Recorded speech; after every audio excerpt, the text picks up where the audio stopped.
A very important key to winning games in Marvel Snap is understanding turn order, but it's tricky because turns in Marvel Snap occur simultaneously. That's why it's important to identify who has turn priority. An easy way to know is to look at who has the orange border around their name tag, like in this image right here. If you want to manually know, then it's essentially whoever's winning 2 out of 3 locations at that given turn, or if there's a tie, then it's whoever has the majority power. And if it's another tie, then it's just random. And the reason this is so important is because a majority of the cards in Marvel Snap have abilities called on reveal. In this video, I'm going to break down the on reveal keyword, show you some decks in pool 1, 2, and 3, and just share some of the things that I've learned about these cards along my way of playing Marvel Snap. There's a lot to learn. So I'm Drewberry, and I do daily Marvel Snap content. Snap subscribe, I'd really appreciate it. All right, so here is our roadmap for the keyword on reveal. So there is a lot to cover here, guys. You're gonna see, wait till I get to the cards. It's nuts. But this is a very, very strong keyword. Essentially, it's very basic, but when you play a card, it is face down. And then the turn order occurs however it is in your match, whoever's winning, when the cards were played, all these things factor into the turn order. And when it comes to your card and it's revealed, that's when the ability triggers. And it's a one-time trigger, kind of like Battle Cry in Hearthstone, if you're familiar with that. Almost every card game has a variation of this, but it's even more important in Marvel Snap because of those simultaneous turns. And there are a lot of decks built around this keyword that either focus on the keyword or just happen to have a lot of cards with on reveal effects, and you have to understand how to maximize the efficiency from those in order to best pilot the deck. So here is the 3 pools. We have pool 1, collection level 18 to 214. So this is pretty much just when you've exited the tutorial. You're going to start to collect cards at random. They're going to be mystery cards, but you have now entered pool 1. And then you're going to hit pool 2 at level 222. There's only about 50 cards here. It's the smallest pool in the game, but it has a lot of big impact cards. And then you're going to hit pool 3, which is the biggest pool in the game. It goes from 486 and on. You don't get a complete collection until about an average of level 3000. It's going to be different for every player, but that's usually where I've seen people land with a full collection. First, we have to look at every single card in Marvel Snap with the keyword on reveal. Let's check it out. It's crazy. There you go. There you go. Look at this list of cards. Insane. I couldn't believe it when I was putting this together. If you don't want to do the math and count these all up because I did it for you, there are 99 cards in Marvel Snap with the keyword on reveal. Now, they might not have an on reveal trigger. They might just have on reveal in their text, so they engage with that keyword in some fashion. A good example of this, you probably won't be able to find him, but Cosmo, he's a pool 1 card. I believe he's in our 4th row, almost dead center. He doesn't have an on reveal ability. He has an ongoing ability of stopping on reveals. Now I've put him in here because that's very detrimental to the keyword on reveal, so I think it's pretty important to talk about. But majority of these cards, I would say, like, except for Cosmo, I don't think there's a single other one that doesn't have on reveal in its text, like starting and enabling that keyword. And since there are 99, that means the next card that's released in Marvel Snap that has the keyword on reveal is going to be the 100th on reveal card in Marvel Snap. Okay, but check this out. So let's look at our energy curve. So I think this is extremely healthy, and this is probably the way that they are going to try and release cards in Marvel Snap. You have just a very natural curve. The only thing is you don't have a lot of 0 drops. There's in fact only 1, but I think that's totally okay. 0 drops are really weird, really niche, and there's not much you can really do with them from a design standpoint. So I think that's fine. You shouldn't have a lot of those. You should probably peek at the 3 drop section, because if you have 2 3 drops on turn 6, you can play 2. It's a nice way to round out the curve in a 6-turn game. And then there's a fair amount of 6 drops. But what's really interesting about the 6 drops here is that they actually fit in other archetypes. Cards like Destroyer and Hela are good in discard and destroy, or Heimdall in a move deck, or Spectrum in an ongoing deck. Like, you don't use these in on-reveal decks usually. But I thought it was pretty interesting because they just have that on reveal keyword. It just happens to be everywhere. 99 cards in the game. There's only about 178 cards in the game, I believe, right now. So a vast majority have this keyword. 3 that I wanted to highlight in particular, and we're going to get to them in a bit, that actually shine in an on reveal deck, an on reveal focus deck, is Odin, Leader, and Doctor Doom. I have some sweet clips coming up with these cards. And then really quick, let's look at the power chart. So the power chart's pretty interesting because there's not a lot of overly powerful cards with on reveal. I think that's because the on reveal tag is such an impactful keyword. It's going to have a really good output. It's going to do something very special for you. The only time that you might see this as a reverse is like a card like Destroyer, where he's 16 power, but he's going to destroy your whole board, so it's a negative on reveal effect. So he ends up with overcompensating with bonus power. But a majority have good on reveal abilities, so they get lesser power, and that's why you see the curve kind of favoring the left side of the power curve at the 3, 2, and 1 power cards. Okay, with all these crazy cards in mind, let's break them down to each pool and evolve into pool 1. Pool 1. You get so many good cards here in the on reveal. One of the best decks, if not the best deck that you can start as a new player, is the on reveal deck with Odin and White Tiger. It's nuts. I have a clip. It's really, really good. But first, let's briefly go over these cards. I'm not going to get into every single one. 99 cards to break down would be a 99+ minute video. That is far too long for you guys. I'm going to shorten it up. I'm just going to highlight some of the key cards that you'll find when you're progressing through Marvel Snap. And also, I'm not going to touch on any of the move, discard, or destroy cards. I've already made Snap Evolution deck guides on those, so you can go check those videos out if you want to learn more about those cards. But let's talk about cards like Ironheart. Ironheart is a great on reveal ability. She has no power, but she gives +6 power distributed across 3 cards. So that's +2 to 3 separate cards. When she's played and on reveal. And then you have White Tiger. She's going to throw out a tiger that's a 7 power tiger to a different location. And then when you stack those with Odin, who triggers the on reveal abilities of the other cards at his location, it can get pretty nuts. That's a lot of power, a big swing that you can pull off. But you can't talk about on reveal cards without talking about the Guardians of the Galaxy. You see, they kind of went thematic with the Guardians of the Galaxy, and they're just at every energy cost. They have a certain power, and then they also get a certain bonus power if played at the same location your opponent plays that turn. So if you play Star-Lord, for instance, who's a 2-cost 2 power, at the same location on turn 2 that your opponent plays a card there at turn 2, you get +3 power, and now your Star-Lord is a 2-cost 5 power. This scales equally from Rocket Raccoon to Star-Lord to Groot to Drax, who's actually in pool 3, to Gamora. Worth noting that Odin actually activates these abilities again. So that's another good way to get a lot of power at one location on turn 6 if you need it. And lastly, another on reveal card I want to highlight in pool 1 that's quite powerful is Wolfsbane. You can throw her in a lot of decks, especially decks that plan on playing a lot of cards. If you play her as the 4th slotted card at a location, she's going to be 7 power for only 3 costs. That's really good value. But Odin is your guy, and that's why when you look at this deck, basically what we want to do, guys, is you want to win another location with a bunch of these low-cost stuff and get a lot of power. Maybe Angela at a different location, play Groot, Star-Lord, hit a couple of those triggers and be well off. And then on the other location, we're going to want to play things like Ironheart, White Tiger, and then Odin. To hit those, give buffs to all the tigers, buff our other location with a bunch of little things, and then we're just happy days and we're probably going to win the game. So that is the Odin on reveal deck. Now check out this clip. Some crazy stuff happens. All right, so my opponent played Hobgoblin on the left location, sending Hobgoblin over to me. Hobgoblin just goes to your opponent's side of the field and he's negative power. But he has an on reveal ability, and we're going to get to him in a bit. But Odin can actually trigger that on reveal ability and send him back. It's hilarious. People don't see it coming. So here I have one spot open. That spot is going to be filled by White Tiger's second tiger shot out by Odin.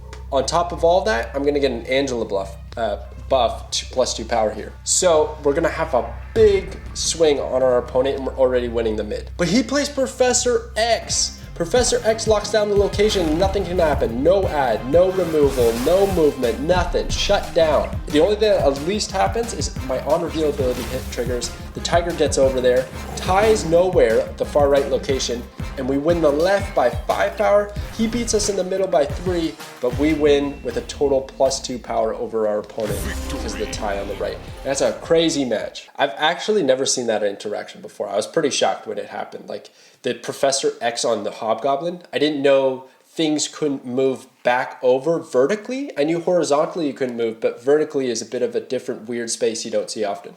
So there you go. I'm learning new stuff too. And speaking of Hobgoblin, here he is in Pool 2. We've just evolved and we got negative power.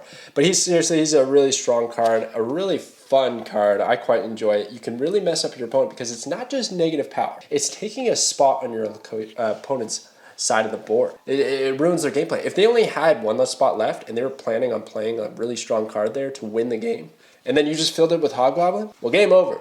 They're sad and they're probably retreating. But there's a couple other cards that we have to talk about in Pool 2, like Killmonger and Shang-Chi. These are your control cards. They are going to destroy, so I already talked about them a little bit in the destroy video, but I have to talk about them. Killmonger's going to destroy all 1 costs. Really great for activating your destroy cards, and also ruining your opponent's side of the board if they're going with a flood deck. You can't reliably run a flood deck in Marvel Snap because Killmonger exists in the game. Shang-Chi is equally problematic because he's going to destroy anything that has 9 or more power at that location, which just makes for some huge swings. The only thing is that it's 9 power and that doesn't always happen, and sometimes it can be a bit awkward in hand, but when he hits hard. We've also got Storm, who's going to flood a location so that there's only the next turn to play cards there. Jubilee's going to pull a card from your deck randomly to her location. Scorpion's going to give -1 power to your opponent's entire hand. Very strong. Okoye is kind of similar, but she's going to buff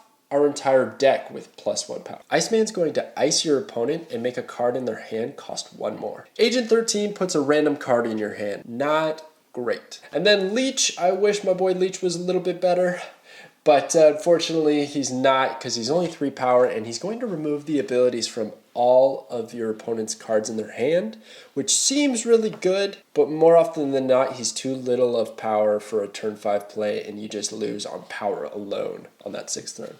Okay, so let's have a peek at the deck. So we took a few things out, we put a few things in.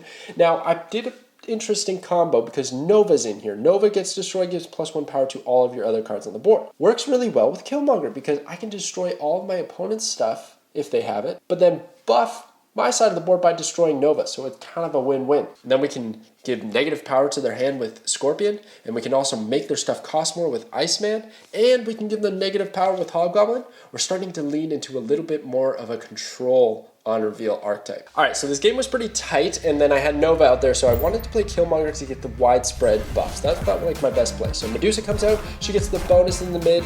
Killmonger destroys Nova, and that's the only kill he's gonna get, and he's going to buff our side of the board.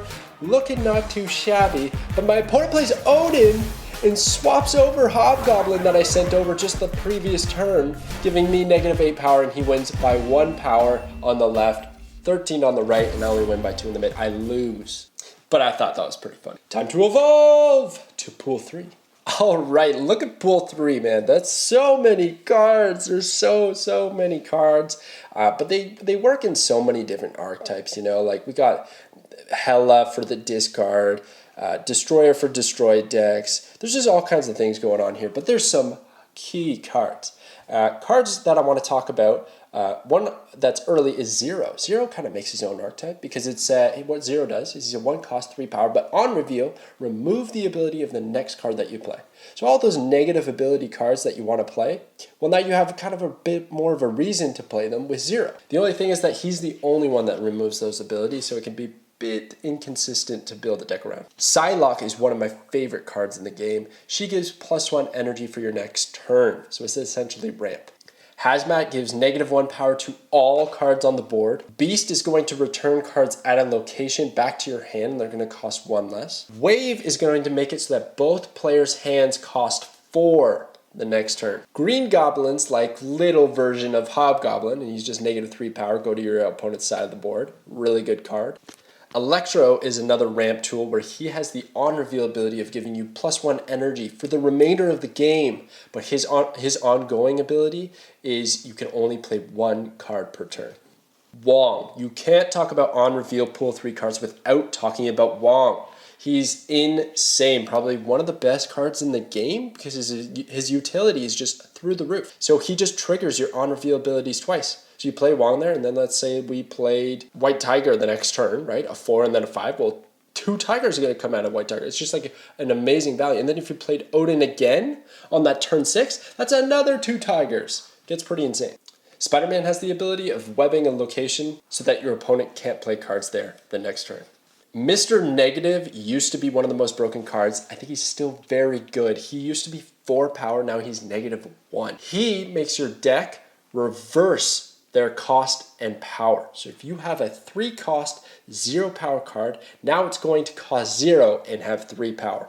Crazy. Magic recently got nerfed and can't be played on turn 6, but what she's going to do is she's going to turn a location into limbo, which creates a 7th turn that game. Okay, I know I've skipped over quite a few. If you want to know about one of the cards, just let me know in the comments. I'd happily explain them. But the last one I want to talk about is Leader. Leader's a really cool card. You play Leader, he's going to copy any of the cards your opponent played that turn on your side of the field. And he's 4 power. So most scenarios, you just get a straight benefit over your opponent, especially on turn 6, which is when you usually play him. He's super fun, but you really depend on what your opponent's going to play. So our evolution did a split. We have Dr. Odin and Control. Dr. Odin is probably the closest thing to what our deck was, but we did see a little bit of that control, and now we've added a lot of tools in Pool 3. So starting with Dr. Odin, instead of White Tiger, we now have Dr. Doom. Dr. Doom, his on-reveal ability is going to shoot out 2 Doom bots that have 5 power each at other locations. So essentially he's 15 power split across 3 cards. Really good for reaching locations that you otherwise couldn't get power to. But even better if you can play Wong and then play Dr. Doom, then you get 4 Doom bots, and then if you can Odin on top of that, you get 6 Doom bots. That's a lot of power, and that's what this deck aims to do. Check out this clip. All right, so I was able to get Wong out, and I have Dr. Doom in hand on turn 6, so I don't have that crazy Odin potential. I wasn't able to create a 7th turn, but we have a lot of power, and it's looking pretty good. Our opponent's actually winning. I believe they snapped, but I'm feeling pretty confident because I'm going to get 2 Doom bots and Onslaught Citadel in the mid location. That's going to put us to 15. And then I'm going to get 2 on Savage Land on the far right, putting us 11. That's a lot of power. My opponent plays Odin to get another Sentinel. He is not going to have enough power on that far right. He's definitely not going to win the mid, and we're definitely winning the left. So that is a wrap with all of those Doom bots shooting out with Iceman on top of it. Easy win. Okay, and then as for the control deck, we put a lot of fun cards here. So Daredevil is a card that's now in Pool 3. He used to have his own season pass. He's going to allow us to see what our opponent plays on turn 5 before we make our play. That can make some really cool plays. But the main combo here that I want to talk about is the Spider-Man into Professor X. It's a combo made in heaven because Spider-Man's going to make it so that your opponent can't play a card there the next turn, and Spider-Man costs 4. And then Professor X costs 5. And he's going to lock down a location for the rest of the game. So we lock it down on 4, then we play Professor X there, winning the location, guaranteeing it. The other control cards here that I have are Juggernaut for moving things around, Shang-Chi to destroy their big cards, and Leader to just copy whatever else they play when they're feeling hopeless. So check out this clip. Okay, this is a bit of a long one, but it's really cool. So we have Daredevil set up for the next turn, and then I play Spider-Man to lock in the far right location. So he's only got Ant-Man there, so I'm feeling pretty confident we're going to win that location with the amount of power that we have because of Monster Metropolis and Spider-Man, Professor X. That's a wrap. I also have a lot of good other cards. I could do Hobgoblin here. He plays 2 cards down the middle. It's Mr. Fantastic and Goose.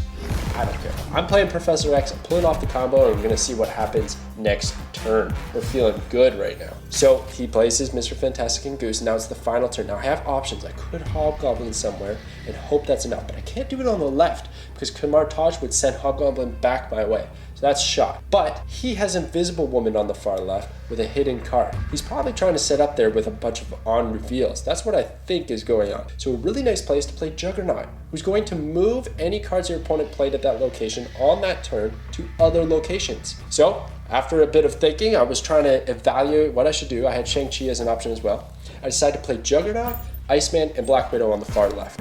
just purely for power, but the main play is Juggernaut. I do end up shooting a card over to the mid, and I wasn't sure if that was going to be enough. We ice and we get a bit more extra power, but we're not winning by a whole lot here. We're only winning by 4. He played Spectrum as on that turn 6, which gives +2 power to all ongoing cards, and he had Wong, who he was hoping would get a double on reveal effect trigger, but I denied it because of Juggernaut moving it away. And we win the game. That was pretty sweet. All right, but with all those cards, there's no way I could only talk about 2 decks. There's way too many decks that involve on reveal. Honestly, I'm not even scratching the surface. There's a whole bunch. Try out some combos, but here are some really strong ones, top of the meta decks, and one meme deck that's pretty fun to pull off. So you have Negative. So as I was saying before, Negative's going to swiftly swap your deck. So if you put in your deck a lot of cards like White Tiger, Wolfsbane, Mystique, Rogue, all of these low power cards that have really good effects, and you swap it so that they have almost 0 in a lot of cases cost, power output, and that really good effect, you're set, you're golden. So that's the idea behind this deck. Think about Iron Man. If he has 5 power, but he costs 0, and he doubles the power at an ongoing location, that is 0 for 10 power.